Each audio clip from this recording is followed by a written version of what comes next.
Anda masih di Anyus Pagi pemirsa bersama saya Yasmin. Tadi ada rekan saya Bayu Pradana. Demikian tadi adalah berita pilihan dalam Anyus Pagi hari ini.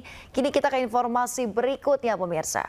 Rumah duka dua perempuan asal Garut, Jawa Barat yang merupakan bobotoh Persib yang tewas usai konvoi merayakan Persib juara Liga 1 didatangi manajer Persib Bandung. Ya, Umuh Muhtar untuk menyampaikan ucapan berbelasungkawa kepada keluarga korban. Kedua korban adalah Valda Adrianti, Pamela, dan Zakia Kirana Mustafa yang tewas dalam insiden kecelakaan di kawasan Cicalengka, Bandung usai sepeda motor mereka menabrak truk yang sedang parkir di Jalan Raya Bandung Garut pada Minggu lalu. Meninggalnya dua bobotoh ini menjadi duka mendalam bagi Persib. Valda diketahui merupakan seorang mahasiswi, sedangkan Zakia adalah seorang pelajar kelas 10 yang duduk di bangku SMK. Bahkan Valda merupakan sepupu dari pemain Persib Bandung, Beckham Putra, yang saat ini menjadi bagian dari Timnas Indonesia. Manajer Persib Umuh Muhtar bertandang ke rumah duka keduanya yang berada di daerah Cikole, Wanaraja, Garut.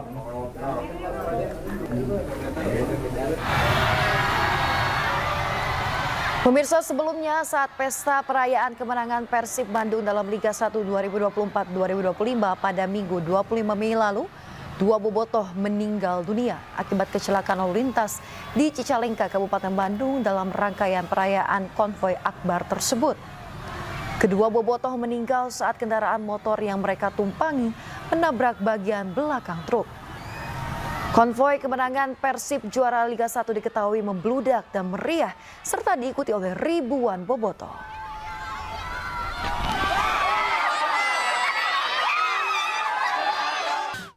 Anda kembali di Anyus Pagi pemirsa. Hujan deras disertai angin kencang membuat pohon tumbang di Cengkareng, Jakarta Barat, yang mana ini menimpa warung kelontong dan juga motor. Peristiwa ini pun membuat arus lalu lintas di sekitar lokasi tersendat.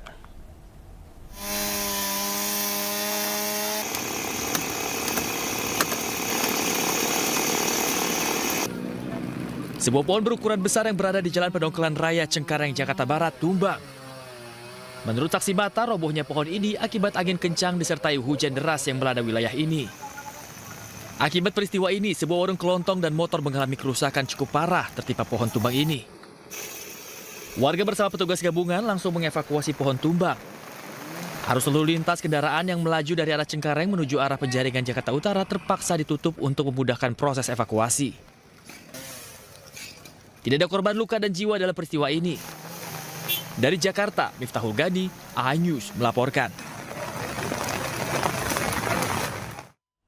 Pemirsa, kebakaran menghanguskan tempat pemilahan sampah di Kabupaten Bandung, Jawa Barat. Ya, banyaknya sisa pembakaran sampah membuat api cepat membesar. Posisi Jalan Sampora, Pak. Depan kantor Margahayu, Pak.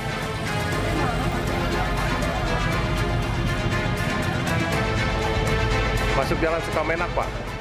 Api hanguskan tempat pemilahan sampah di Desa Sukamenak, Kecamatan Margahayu, Kabupaten Bandung, Jawa Barat pada Kamis malam.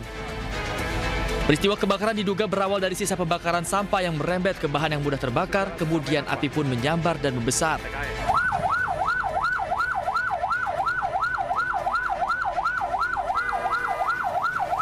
Sedikitnya 16 petugas pemadam kebakaran Kabupaten Bandung diterjunkan. Dengan bantuan warga, api berhasil dipadamkan petugas selama 2 jam. Jadi kami menerima telepon jam 18.36 ke pos TKI yang kebakaran di Cilisung RT 03 RW 4 yang terbakar tempat sampah sementara. Itu dugaan belum diketahui. Masih dalam penyelidikannya? Ya, dalam penyelidikan. Tidak ada korban jiwa dalam peristiwa kebakaran ini, namun kerugian ditaksir mencapai puluhan juta rupiah. Peristiwa ini pun hingga kini masih dalam penyelidikan. Dari Kabupaten Bandung, Jawa Barat, Iwan Pangestu, Anyus melaporkan. Sebuah food court yang berada di kawasan perbelanjaan Solo Grand Mall terbakar. Sedikitnya 12 mobil pemadam kebakaran bersama 50 personil yang dikerahkan untuk memadamkan api di Solo Grand Mall. Tebalnya kepulan asap menyulitkan petugas dalam memadamkan api. Petugas pun harus memecahkan kaca untuk dapat menuju titik api. Petugas pun mengevakuasi sejumlah pengunjung untuk keluar dari bangunan mal. Ya, pengunjung ya banyak yang keluar sih. Tapi apinya kelihatan nggak sih Mas? Kalau apinya dari dalam udah nggak kelihatan, soalnya udah banyak asap kabutnya itu Pak.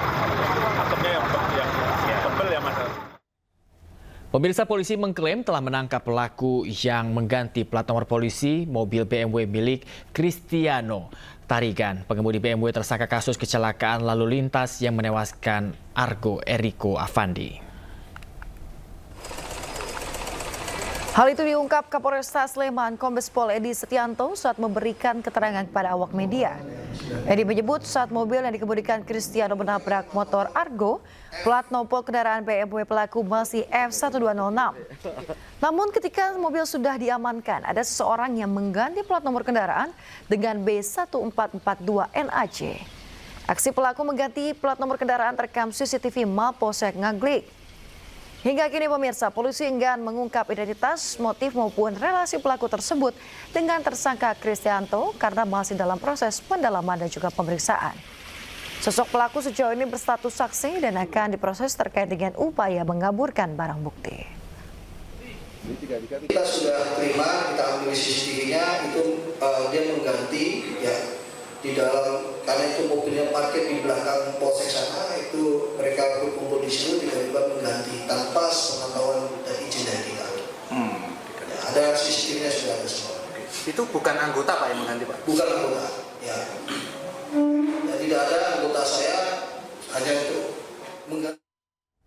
Polisi menahan Cristiano Tarigan yang merupakan tersangka penabrak Argo Eriko Afandi di Polresta Sleman, Yogyakarta. Sementara itu, keluarga korban menolak damai dan berkomitmen untuk menempuh jalur hukum.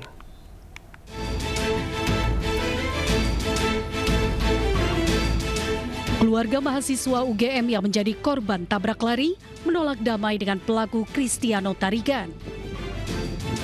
Melina, ibu almarhum Argo Eriko, ingin kasus ini diusut tuntas sesuai dengan hukum yang berlaku. Ia juga meminta pendampingan hukum kepada Kantor Pusat Konsultasi dan Bantuan Hukum UGM untuk mengawal kasus ini hingga tuntas.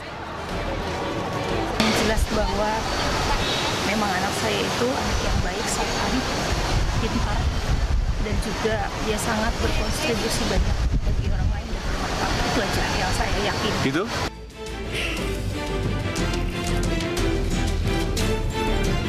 Sebelumnya polisi telah menahan Cristiano Tarigan yang merupakan tersangka penabrak Argo Eriko Afandi di Polresta Sleman, Yogyakarta. Dirinya ditahan setelah sempat menjalani pemeriksaan di Mapolresta Sleman dengan status tersangka. Akibat perbuatannya, Cristiano Tarigan terancam hukuman 6 tahun penjara. Tim Liputan iNews melaporkan. Pemirsa, umur tidak menjadi batasan bagi seseorang untuk menjalankan ibadah haji. Hal ini terbukti dari salah satu jemaah asal Pamekasan, Jawa Timur yang berusia 104 tahun.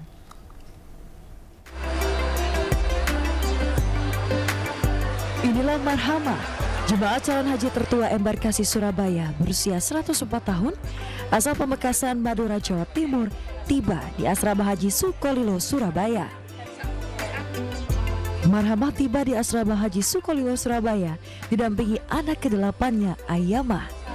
Meskipun sudah berusia 104 tahun, namun fisiknya masih terlihat sehat dan bugar. Wanita kelahiran tahun 1921 ini nantinya akan menjalani rangkaian ibadah dengan pendampingan dan tanpa kursi roda. Didampingi, tapi tidak pakai kursi roda. Jadi alhamdulillah sehat. Yang tertua asal dari Pamekasan kloter 95. Usianya? Usianya 104. Oke. Ini sejauh ini yang menjadi yang tertua yang diberangkatkan embarkasi Surabaya, Pak? Untuk periode saat ini. Jawa Timur lah. Jawa Timur. Pasalnya pola hidup dan makan makanan sehat menjadi kunci kesehatan Marhamah agar tetap sehat dan bugar serta berumur panjang. Usai penantian panjangnya, Marhamah akan segera menunaikan rukun Islam yang kelima melalui Bandara Internasional Juanda. Dari Surabaya, Yuda Prawira, iNews melaporkan. Pemirsa, Kementerian Agama mengimbau jemaah calon haji Indonesia membatasi aktivitas fisik berat termasuk mengurangi pelaksanaan umroh sunnah berulang jelang puncak ibadah haji. Hal itu karena kondisi cuaca ekstrim di Mekah yang diperkirakan mencapai 50 derajat Celcius.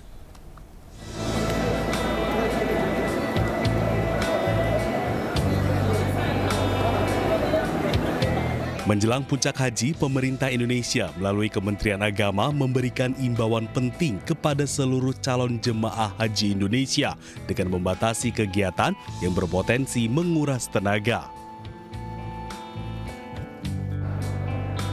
Hal ini ditekankan karena kondisi cuaca ekstrim di Mekah yang diperkirakan mencapai 50 derajat Celcius.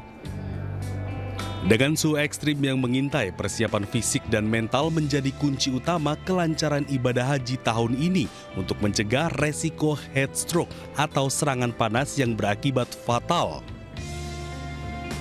Ditegaskan juga bahwa cuaca sangat ekstrim ya. Suhu di Saudi Arabia, di Mekah sekarang ini sekitar 50 derajat Celcius. Jadi ini satu persoalan tersendiri bagi kita orang Indonesia ya.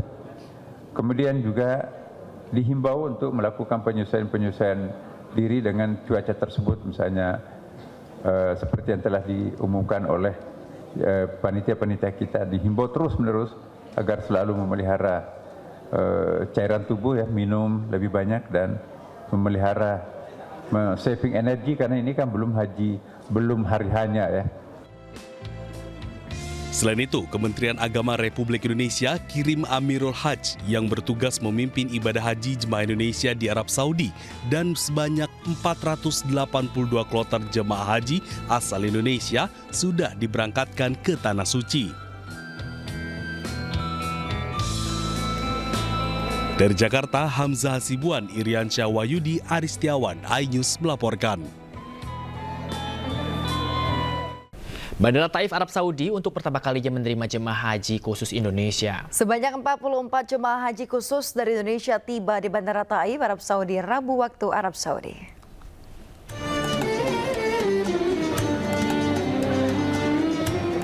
Sebanyak 44 jemaah haji khusus Indonesia berasal dari 3 biro perjalanan haji khusus tiba di Bandara Taif, Arab Saudi. Petugas haji pun memastikan proses penyelenggaraan ibadah haji khusus berjalan dengan baik. Ini merupakan kedatangan perdana jemaah haji khusus melalui Bandara Taif untuk musim haji tahun ini agar memberikan jalur yang lebih efisien menuju Mekah. Dengan mendarat di Bandara Taif, jemaah lebih dimudahkan untuk mengenakan ihram dan mikot di Kornul Manazil. Hal itu berbeda dengan jemaah yang mendarat di Bandara Jeddah yang mewajibkan penggunaan ihram sedari embarkasi. Hingga Rabu waktu Arab Saudi, total jemaah haji khusus yang mendarat di Arab Saudi berjumlah 10.654 orang. Sebelumnya, mereka datang melalui 2 bandara berbeda, yakni Jeddah dan Madinah. Dari Taif, Arab Saudi, Ramdhani melaporkan. Kita ke informasi berikutnya, pemirsa. PSSI memastikan Eliano Reinders batal memperkuat timnas Indonesia saat menghadapi Tiongkok dan Jepang 5 dan 10 Juni mendatang. Eliano terpaksa absen membela timnas Indonesia karena alasan keluarga. Pemain voli berusia 24 tahun ini harus mendampingi sang istri yang akan melahirkan. Pelatih timnas Indonesia, Patrick Kluivert, mengatakan Eliano telah berkomunikasi dengannya. Kluivert mendukung keputusan Eliano yang ingin berfokus bersama keluarga dalam momen penting penuh kebahagiaan. Eliano berterima kasih atas pengertian PSSI dan jajaran pelatih. Eliano tetap berdoa dan memberikan dukungan penuh agar skuad Garuda memenangi 2 laga tersebut.